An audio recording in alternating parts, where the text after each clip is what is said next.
So they're still quite strong. So TH White's done a lot to proliferate the blue tractors in this particular area. Here we are at Castle Combe Steam Engine Rally. Got the Fordson tractors on display here. One of these cost £60,000 a few years ago. It's quite rare, I think. One of the ones at the back there. So what we do is when the tractors leave, because they're going to take another circuit, so I'll fill you in on a few more points if I can remember them. 7, 8, 10 the Ford tractor really has had a tremendous reputation for reliability, tremendous reputation when it comes to preservation. Ferguson in the early years? Not all parts are available, but the majority are. There are specialist breakers around the country who have stored up vast amounts of spares, and although some of these have become extremely expensive, you can upgrade or repair a Ford or a Fordson tractor. Yeah, well, so I don't think they ever break down, especially the Mats Fergusons, they don't ever break down. So there we are. Tractor display here, and there they are coming out now. So just to remind you, this is to commemorate Henry Ford. Henry sat down and decided the drudgery of walking behind a horse should no longer be, and he set to design a tractor to take the drudgery away. And the little Fordson then, the little Fordson EAF came along, here. The very first ones, of which the blue one is a rarity. It's coming round now. Fordson Major there. You'll notice, of course, that the tractor only pulled an implement. A lot of the implements that were put behind the Fordson F, the Fordson N, and some of the E27N majors were modified horse-drawn machines. So they were modified, they took the shafts off which the horse went into, and they put a single drawbar, and they just towed the machine along. And of course, although it wasn't as foolproof as today with all the 3-point linkage, it saved a heck of a lot of work. You could sit on the seat, you didn't have to feed it, okay, you had to put petrol in it, but it wasn't eating the crops that you were growing. So seed drills and ploughs, this tractor would have been capable of pulling a 2-furrow plough in the right conditions. It would have ticked along at about 2 or 3 miles an hour all day, every day, just kept going and going and going. You need to change the plugs occasionally.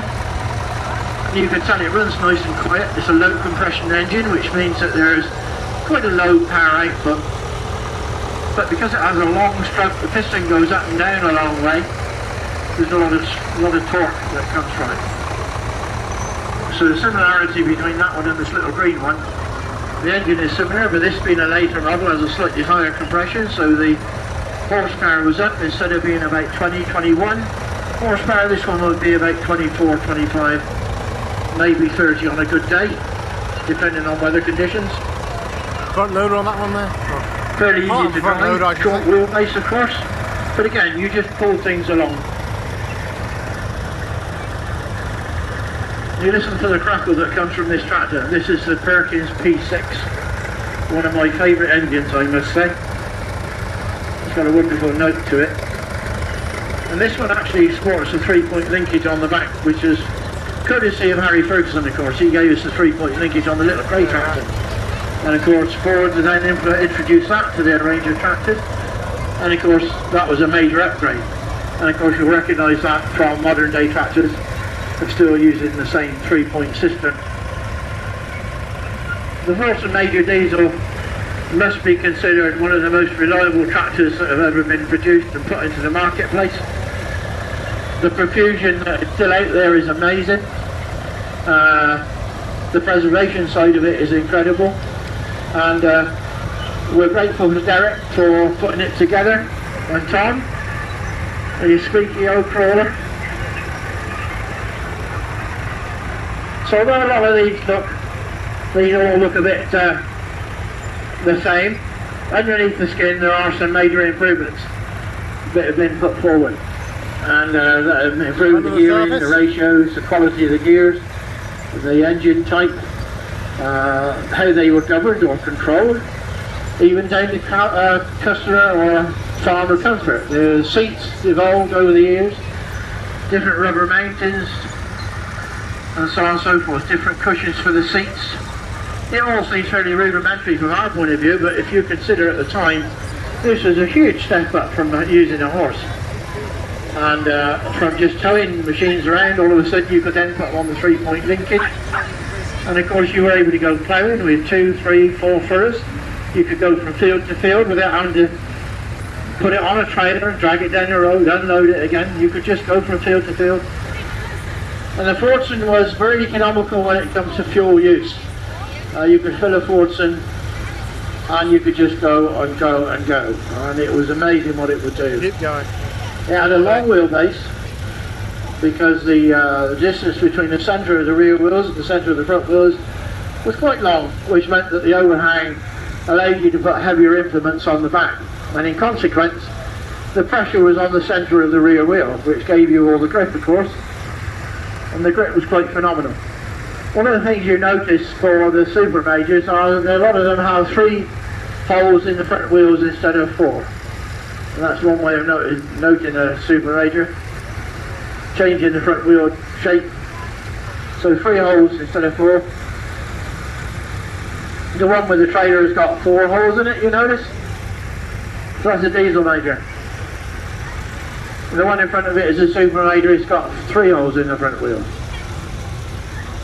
And then of course they modernised things and you got to the super major, which was the one before the 1000 series, the one which is blue and grey. And of course then they went to steel wheels. They went the same as everybody else in the marketplace.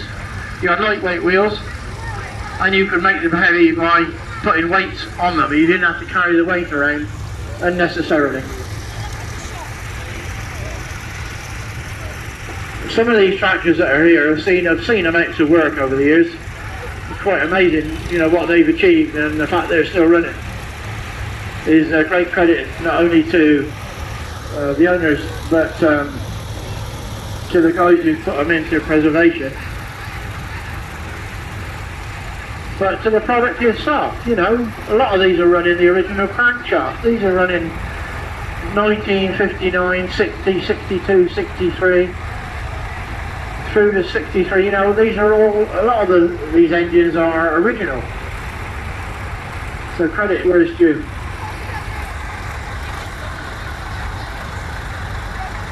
Well, the Super 80 was a nice tractor that was giving you over 60 horsepower, and it was good horsepower too. So the Doe Triple D, putting 2 tractors together, 250s, of course 100. You know, you've got 2 70 horsepower tractors, 140 horsepower. And although we're used to those big horsepowers today, that was a real novelty in its time, and what it would do pulling wise and what it would plough was just unbelievable at the time. There was a company called Doe who got involved with the farmer who designed it. They designed the initial one, and Doe took on the manufacturing of it. And as far as we know, there are about 570 that are built in total, and we think there are about 230 that still exist. Of that, probably half are complete and run. So the one that's in front of us there is quite a rarity. It can be used, it has been used in anger. Young fellow who sat on there is actually, they have a Doe plough, which is a special plough that was manufactured by Ernest Doe, which was 6 furrows. And as I say, repeatedly, if it was the right going, the grain wasn't too heavy, it would pull that. And then you went to the Fordson Dexter, these little tractors here. The Fordson Dexter, if you like, was a mini Fordson maker. The idea behind it was that it gave you a yard tractor, something that was quick, nimble, economic on fuel. You had a 3-cylinder Perkins derived engine, totally reliable. Pretty burst proof really, with the right servicing. Again, 3-point linkage, and this was the one that competed with not so much the little grey Fergie, the original one, but the later Fergies, the red ones, the little 35s.